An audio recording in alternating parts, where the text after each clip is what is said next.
یاد رکھیں کہ پروردگار عالم نے اپنے لیے تو کوئی پروٹوکول نہیں رکھا، مگر اپنے حبیب کے لیے پروٹوکول رکھا۔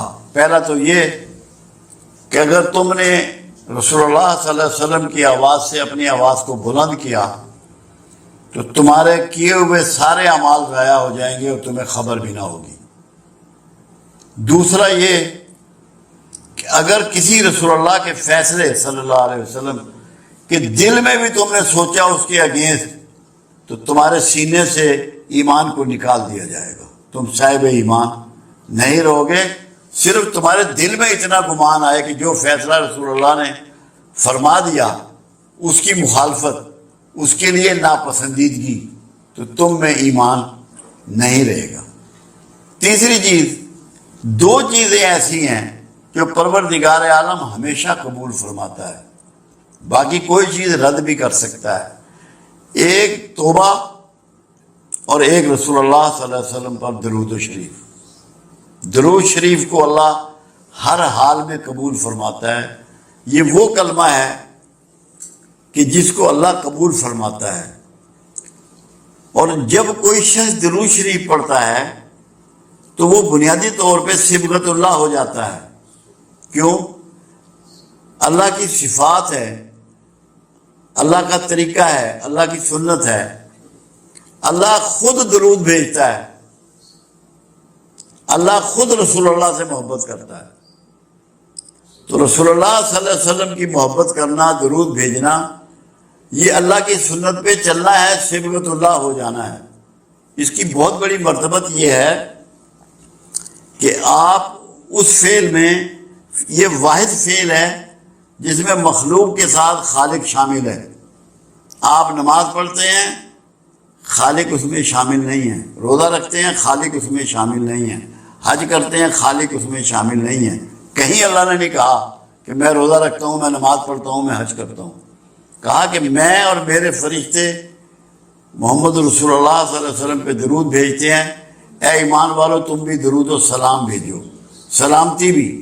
ایک تو یہ وہ دعا ہے کہ کائنات میں اس سے بڑھ کے کوئی دعا اگر ہوتی تو اللہ اپنے رسول صلی اللہ علیہ وسلم کے لیے یہ چاہتا کہ وہی دعا دی جائے، رحمت کی، برکت کی، سلامتی کی۔ اس کا فائدہ یہ ہے جو چیز آپ ڈیلیور کرتے ہیں وہی آپ کو واپس ملتی ہے۔ ایک فائدہ یہ ہے، ایک تو اللہ راضی ہوتا ہے، آپ صبغت اللہ ہوتے ہیں، اللہ کی سنت پہ عمل کر رہے ہوتے ہیں۔ آپ جب رسول اللہ صلی اللہ علیہ وسلم پہ رحمت بھیج رہے ہیں، برکت بھیج رہے ہیں، سلامتی بھیج رہے ہیں، یہ سب کچھ آپ کی طرف لوٹایا جا رہا ہے، آپ کی طرف یہ لوٹتا ہے، آپ کو بھی یہ چیزیں نصیب ہو رہی ہیں۔ کیوں؟ کہ جو بھی یہ گفٹ اللہ کے حبیب کی طرف روانہ کر رہا ہے، اللہ اس سے راضی ہوتا ہے اور اس کو انہی چیزوں کے ساتھ برکات اور رحمت اور سلامتی پہنچاتا ہے۔ دوسرا، خود اللہ کے رسول صلی اللہ علیہ وسلم کا فرمان مبارک ہے کہ جو میرا درود ہے وہ مجھ تک پہنچایا جاتا ہے لوگوں کو والدین کے ناموں کے ساتھ، کہ فلاں شخص نے، یہ ماں کا نام ہے، یہ باپ کا نام ہے، آپ کو اتنی مرتبہ درود شریف پیش کیا ہے۔ یہ سب سے بڑی بات ہے کہ آپ کا نام رسول اللہ کے دربار میں رجسٹر ہو جاتا ہے کہ اس شخص نے، اس کی یہ والدہ کا نام ہے، یہ اس کے باپ کا نام ہے، یہ درود شریف مجھے بھیجا ہے۔ آپ کے دفتر میں وہ ریکارڈ کرتے ہیں فرشتے، وہ پہنچا دیا جاتا ہے۔ دوسری بات یہ ہے کہ خود آپ کا فرمان یہ بھی ہے کہ شب جمعہ، یعنی کہ جو جمعرات کی رات ہوتی ہے، جس کو شب ہم جمعے کی کہہ رہے ہیں کیونکہ ہمارے یہاں رات پہلے ہوتی ہے، میں خود سنتا ہوں، میں خود سنتا ہوں۔ ایک بات اور ہے، قرآن حکیم میں وعدہ کیا گیا کہ تم جس کسی کو دعا دو تو جو دعا اس نے دی ہو یا ویسی ہی دعا اسے واپس لوٹاؤ یا اس سے بڑھ کے دعا واپس لوٹاؤ۔ اب یہ قرآن کا قانون جو ہے، یہ قرآن کی صفت جو ہے، یہ قرآن کا آرڈر جو ہے، یہ رسول اللہ صلی اللہ علیہ وسلم کے لیے بھی ہے، سب کے لیے ہے۔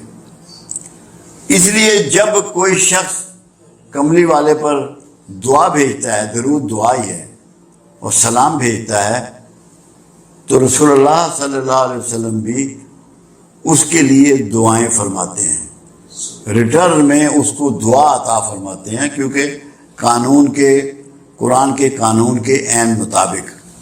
تو یہ جنت کی بشارت ہے درود بھیجنے والے کے لیے کہ جب تو رسول اللہ کے لیے دعا بھیج رہا ہے تو رسول اللہ صلی اللہ علیہ وسلم اس سے بہتر طریقے سے تجھے دعا لوٹا رہے ہیں، اور جس کا دعا گو رسول اللہ ہو جائیں اس کے لیے کوئی خطرہ نہیں ہے، کوئی دوزخ کا ڈر نہیں ہے، کوئی آگ کا ڈر نہیں ہے۔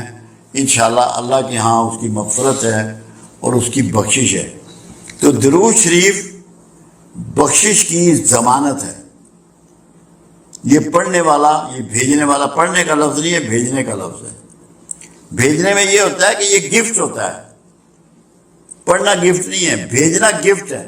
آپ کو یہ یقین ہونا چاہیے کہ آپ کی چیز جو ہے یہ ہوا کے دوش پر جا رہی ہے اور آقا کو پہنچ رہی ہے، یہ گفٹ آپ کا میرے آقا کے پاس جا رہا ہے۔ ایک فائدہ اور، جو پنجابی کی ایک مثال ہے، رانجھا رانجھا کردینی میں آپ پہ رانجھا ہوئی۔ جب آپ بار بار سرکار پہ درود بھیجیں گے اور آپ کا تذکرہ کریں گے تو اس سے آپ رسول اللہ صلی اللہ علیہ وسلم کی عکس آپ میں اترے گا، آپ کے اندر وہ عکس اترے گا، وہ صفات اتریں گی، وہ کمال اور خوبیاں آپ کو ملیں گی، وہ حکمت و دانائیاں آپ کو پہنچیں گی، عکس بنیں گے آپ۔ مگر اس کے لیے آپ کو درود شریف کے ساتھ رحمت کے رویے کو اپنانا ہے۔ معاشرے کے لیے، مخلوق کے لیے، ہر مخلوق کے لیے رحمت بننا ہے، کسی کے لیے زحمت مت بنے، آپ کے ہاتھ اور زبان سے کسی کو تکلیف نہ پہنچے۔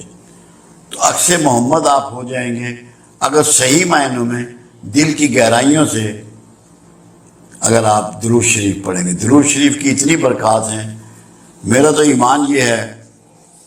اور دیکھو کمال کیا کیا گیا، کوئی نماز ایسی نہیں ہے جس میں درود شریف نہیں ہے، یہاں تک کہ جنازے کی نماز میں بھی درود شریف رکھ دیا گیا کہ جس نے کوئی نماز نہیں کبھی پڑھی، ایک دفعہ درود شریف کسی جنازے میں پڑھ لیا تو اللہ کے رسول کی دعاؤں کا مستحق ہو گیا،